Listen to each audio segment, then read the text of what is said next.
A viagem pelos Alpes vai atravessar a Suíça e chegar às fronteiras com Itália e França. O ponto de partida é St. Moritz, um dos resorts mais famosos da Suíça, e o objetivo é subir os Alpes. Aqui, a paisagem congelada é decorada por geleiras que descem pelos vales montanhosos. Talvez os locais mais belos dos Alpes sejam as montanhas altas e 3 delas se destacam como exemplos impressionantes. O Eiger e a infame face norte dele, considerada uma das escaladas mais difíceis do mundo. Na fronteira entre Suíça e Itália se situa o Matterhorn, um dos picos mais peculiares dos Alpes. O destino final é o Mont Blanc, na fronteira entre França e Itália. É a montanha mais alta da Europa Ocidental. St. Moritz é um dos resorts mais famosos da Suíça. O lago congelado na frente da cidade é usado para esportes de inverno desde o século XIX, quando a patinação no gelo, o esqui e o tobogã começaram a ganhar popularidade. Na verdade, foi em St. Moritz que nasceu o turismo de inverno dos Alpes. Na época medieval, a cidade era mais conhecida por causa das fontes de água mineral, que supostamente tinham propriedades curativas. Um dos principais cartões postais da cidade é o Grand Palace Hotel, construído em 1896. Até hoje ele pertence à mesma família. Trata-se de um hotel de luxo com 157 quartos, 7 restaurantes e um shopping de lojas internacionais no subsolo. O hotel recebe os ricos e famosos há mais de 150 anos. Mas seja em um hotel de luxo ou em outro mais modesto, é impossível não se fascinar com a beleza dos Alpes no inverno.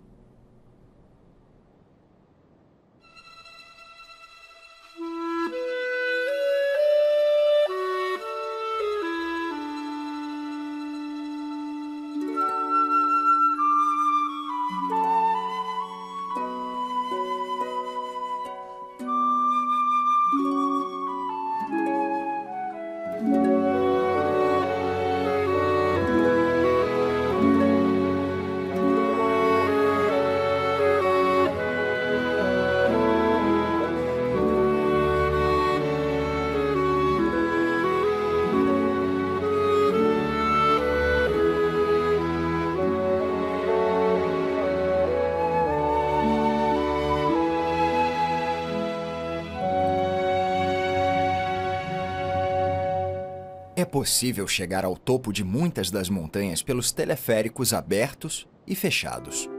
A montanha de Pisnea, acima de St. Moritz, recebe centenas de passageiros por hora. Eles vão até o topo e descem a montanha por várias pistas de esqui ou apenas ficam ao sol admirando a vista espetacular. Davos, que todos os anos cedia o Fórum Econômico Mundial, também é um resort de esqui muito procurado. Os teleféricos levam os turistas dos hotéis no vale até as pistas de esqui. Este teleférico vai para Weissflug, que tem pouco menos de 3.000 metros de altitude. Os teleféricos atuais começaram a ser usados no início do século XX. Eles funcionam num sistema de polias, então enquanto um sobe, o outro desce. Agora há mais de 40 teleféricos na Suíça. O mais comum nos resorts de esqui é o teleférico aberto, que opera num sistema circular lento o bastante para que os passageiros possam subir e descer sem parar.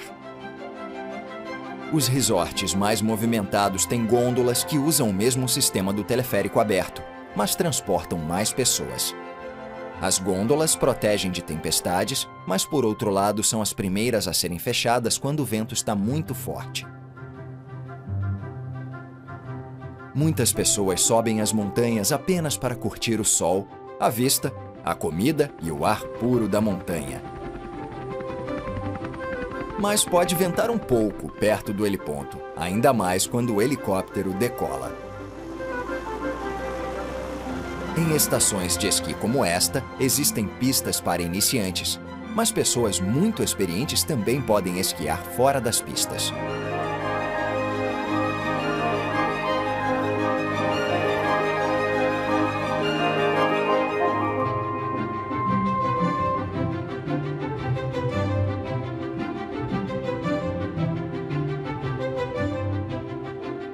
Escalar é outra atividade muito praticada nesta área. As montanhas podem ser muito perigosas, então os escaladores precisam estar equipados para qualquer emergência. A recompensa é a vista deslumbrante das montanhas. Dirigir na Suíça significa pular de vale em vale para contornar as montanhas. Então, um percurso curto em linha reta pode demorar muito mais do que se imagina. Também existem cerca de 100 passos de montanha que levam o motorista a altitudes mais elevadas. Mas, no inverno, alguns podem estar fechados. Este é o Passo da Maloja, com 1.800 metros de altitude. Quando neva muito, pode ficar fechado durante algumas horas até a neve ser removida. É recomendável que os carros tenham pneus de inverno para circular em condições complicadas. Mas, para quem gosta de dirigir, estes passos de montanha oferecem uma experiência incrível. Por todos os Alpes, desde o leito dos vales até o topo das montanhas, é possível ouvir um grasnido agudo. Este é o chamado da águia real, apelidada de Rei do Ar. A águia real estava originalmente presente em toda a Europa Central, mas foi caçada pelo homem ao longo de gerações e chegou ao estágio mais crítico no início do século XX. Medidas de proteção rígidas salvaram a águia real da extinção. Com 2,5 metros de envergadura, esta ave é impressionante. Tem lugar de sobra para fazer ninho nos rochedos. No verão, elas caçam marmotas que parecem esquilos grandes. No inverno, elas se alimentam basicamente de carcaças. O uso de helicópteros na Suíça é essencial para chegar rapidamente aos locais em caso de emergência e para abastecer os resorts e os abrigos no topo das montanhas. Em muitos lugares é a única forma de levar comida, bebida e outros itens básicos. Este helicóptero vai para o Observatório Sphinx, composto por 2 laboratórios grandes, uma estação meteorológica e uma cúpula astronômica e meteorológica equipada com um telescópio de 76 centímetros. Localizado a mais de 3.500 metros de altitude, é um dos observatórios mais elevados do mundo. Faz sucesso com os turistas, que podem ir à plataforma pública para ter vistas incomparáveis de muitos dos picos mais altos dos Alpes. Existe um total de 604 usinas hidrelétricas espalhadas pelas cordilheiras. Nos anos 1970, elas forneciam quase 90% da energia da Suíça. As represas estão entre as maiores, mais pesadas e impressionantes estruturas dos Alpes. Elas são um grande exemplo da importância da energia hidrelétrica, que é a principal fonte de energia renovável da Suíça. Agora, as 604 usinas, muitas situadas em locais remotos, só contribuem com 56%, pois a energia nuclear representa 40%, enquanto combustíveis fósseis e as energias eólica e solar se encarregam dos 4% restantes. Nas próximas décadas, graças ao crescente derretimento das geleiras causado pelas mudanças climáticas, a água disponível para a geração de energia hidrelétrica vai aumentar. Mas uma hora, talvez no próximo século, as geleiras vão ter derretido e a fonte de energia vai secar. As geleiras são essenciais nos Altos Alpes. Elas são corpos persistentes de gelo denso que estão sempre em movimento por conta do peso. Elas se formam ao longo de muitos anos quando o acúmulo de neve excede a quantidade que derrete. As geleiras se deformam lentamente e fluem por causa de tensões induzidas pelo peso, criando fendas e outras características peculiares. Elas também carregam pedras e detritos ao se deslocarem lentamente, criando um depósito de fragmentos chamado morena. A velocidade do fluxo das geleiras varia muito. Pode ser meio metro por dia e chegar a 30 metros em algumas partes do mundo. Poucas pessoas sabem, mas o gelo glacial é o maior reservatório de água doce do planeta. No verão, quando o gelo derrete, cria uma fonte de água que é essencial para a vida vegetal, animal e humana quando há escassez de outras fontes de água. O sol começa a se pôr e as montanhas são banhadas por uma encantadora luz rosada. Então, só dá tempo de olhar uma construção extraordinária no topo do Monte Pilatus, que foi erguida nos anos 1850, a Capela de Klinsenhorn.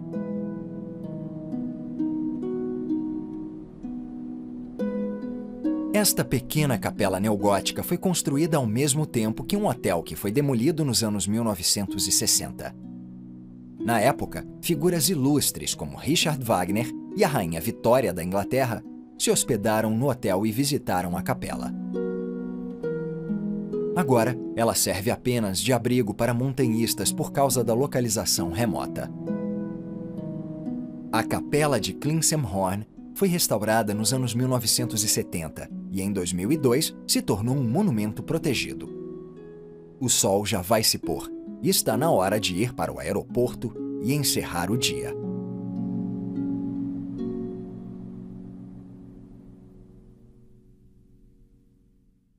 Com um belo dia pela frente, a viagem segue para um dos restaurantes mais conhecidos das montanhas, o Piz Gloria. Este lugar é muito especial por dois motivos. Primeiro, porque o restaurante gira bem lentamente e demora 1 hora para completar a volta, além de ter sido o primeiro construído no topo de uma montanha a pouco menos de 3.000 metros de altitude. O segundo motivo é ter sido o esconderijo de Ernst Stavro Blofeld, no filme do James Bond de 1969, 007 a serviço secreto de Sua Majestade. Na verdade, o restaurante ainda estava em obra quando o local foi escolhido, e a produtora ajudou a arcar com os custos da construção. O nome Piz Gloria vem do romance de Ian Fleming, e os turistas podem ir a uma mostra chamada 007 Walk of Fame. Enquanto o restaurante gira, os comensais conseguem ver a montanha mais famosa da Suíça, o Eiger. Com 3.970 metros de altitude, o Eiger faz parte dos Alpes Berneses.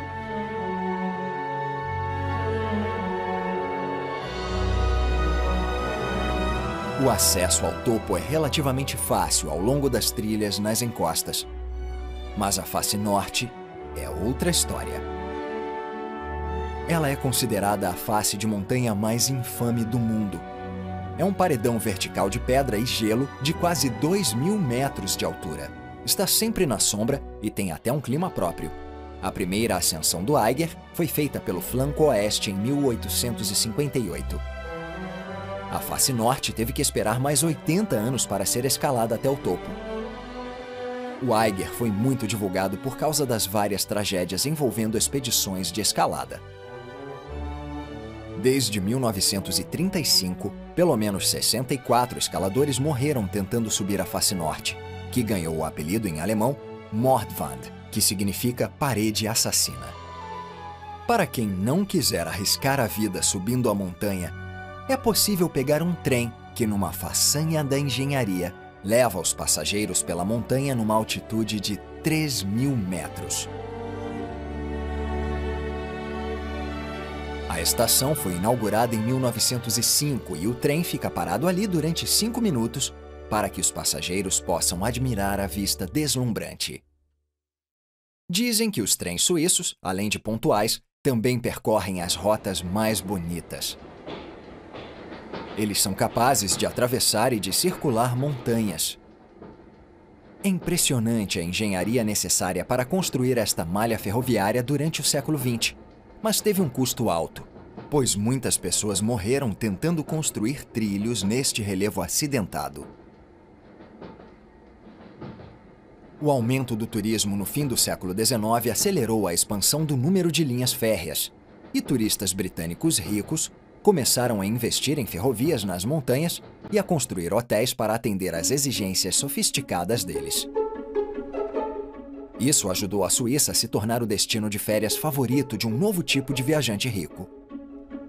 A ferrovia deu origem ao resort de Kleine Scheidegg, onde a estação recebe passageiros o ano todo. Eles vão esquiar, escalar ou apenas aproveitar o ar puro, a boa comida e as vistas maravilhosas.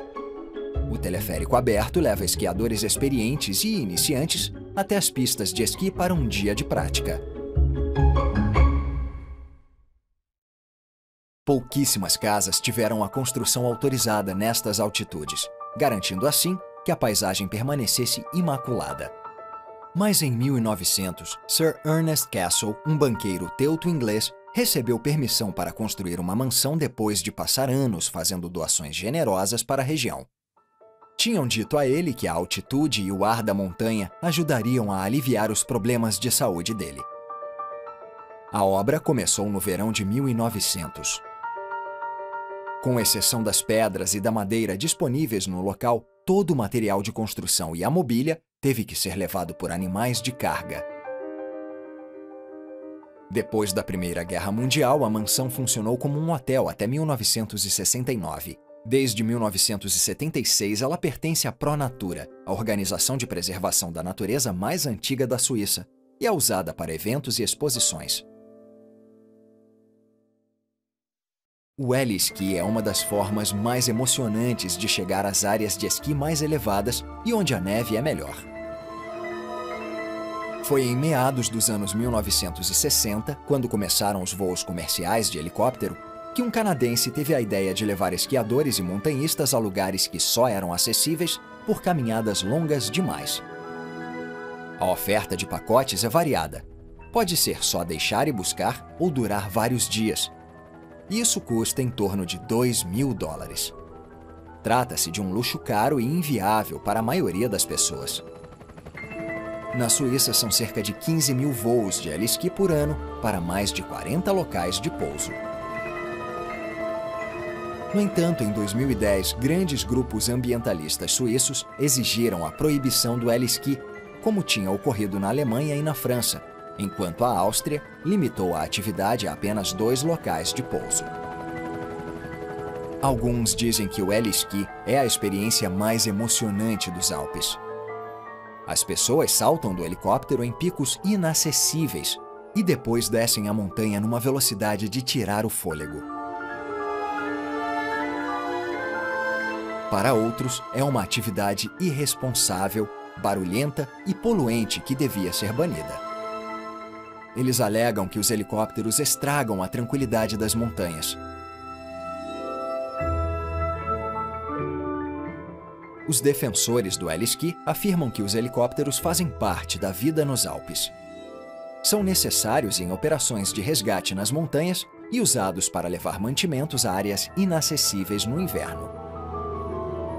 Obviamente, o futuro do heli-esqui na Suíça está longe de ser decidido.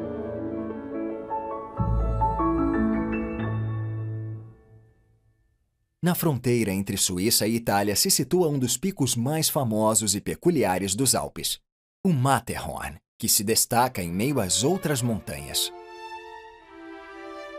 Apesar de não ser o mais alto dos Alpes, ele é famoso por causa dos 4 lados que se unem no topo que parece se debruçar sobre a face norte, dando a impressão de uma cobra-naja prestes a dar o bote. O Matterhorn continuou sem ser escalado depois de a maioria dos grandes picos alpinos terem sido conquistados e se tornou tema de uma competição internacional para alcançar o topo. A primeira ascensão bem-sucedida finalmente foi realizada em 1865 por um grupo de 7 escaladores, mas infelizmente a expedição terminou em desastre, pois 4 integrantes caíram e morreram durante a descida. A montanha é infame por causa do número de pessoas que morreram tentando escalá-la. Estima-se que mais de 500 montanhistas tenham perdido a vida no Matterhorn. Por isso, ele é um dos picos mais mortais do mundo. A maioria se contenta em ver esta montanha grandiosa a partir de resorts como Braio Cervinia, do lado italiano. Este é um dos resorts de esqui mais elevados da Europa, então aqui é possível esquiar quase o ano todo. No entanto, para os verdadeiros aficionados, é possível dobrar a altitude e chegar a Capanna Regina Margherita, no topo do Punta Ninfeti, a cerca de 4.500 metros de altitude. É o prédio mais elevado da Europa e foi construído pelo Clube Alpino Italiano em 1889. A cabana foi pré-montada no vale e depois levada em partes para o destino final em mulas. Ela foi inaugurada por Margarida de Saboia, rainha da Itália, a quem a cabana é dedicada. Em 1889, o local ganhou uma estação meteorológica. A temperatura mínima registrada foi de 41 graus negativos no inverno de 1928. Desde 2017, casamentos civis podem ser celebrados na cabana nos meses de verão. Mas os noivos e os convidados precisam estar em forma, pois para chegar, a subida é íngreme e demora 5 horas. Para quem quer uma das melhores vistas dos Alpes sem ter que escalar uma montanha, então o teleférico de ascensão vertical mais elevado do mundo deixa os turistas no cume da Aiguille du Midi. Ela tem 3.842 metros de altitude e se situa na cordilheira do Mont Blanc. Do alto é possível ver várias outras montanhas que ultrapassam 4.000 metros. A estação do teleférico, que fica aberta o ano todo, tem lojas, um café e um restaurante. Uma ponte vertiginosa leva os passageiros da estação para um elevador que vai até o cume. A ideia do teleférico foi proposta em 1909, mas ele só começou a funcionar em 1955. Do mirante, os turistas podem ver montanhistas subindo os topos de montanhas vizinhas, enquanto eles observam os esquiadores que atravessam a ponte e saem de um túnel. Descer de esqui daqui não é para os iniciantes, nem para os fracos. Existem 2 trilhas fora de pista que, quando a neve está boa, oferecem uma ótima experiência. Mas não existem rotas marcadas nem patrulhas, então pode ser complicado achar a trilha. Além disso, o risco de avalanche é grande depois que neva ou ocorre degelo. Mas para alguns, a melhor forma de descer até o vale é de parapente. Quando o esquiador desce a montanha, o paraquedas enche de ar e ergue o esquiador. É preciso ter confiança para se atirar de um precipício.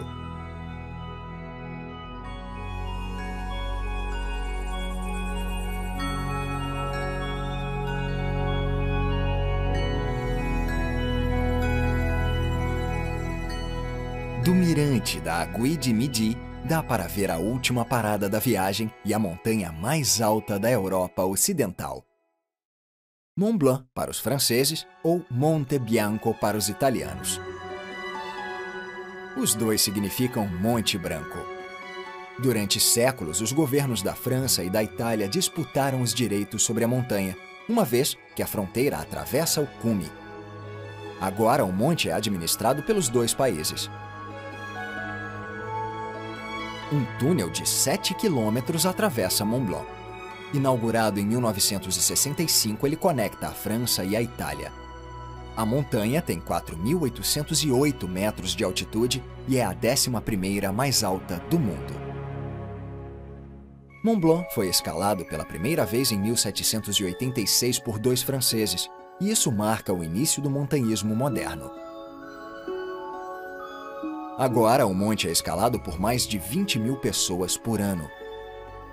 Como acontece no Eiger e no Matterhorn, todos os anos alguém morre escalando Mont Blanc. Na verdade, é uma das montanhas mais letais, com cerca de 100 mortes por ano. Tem sido assim há 2 séculos. Um lugar lindo e emocionante para concluir esta jornada.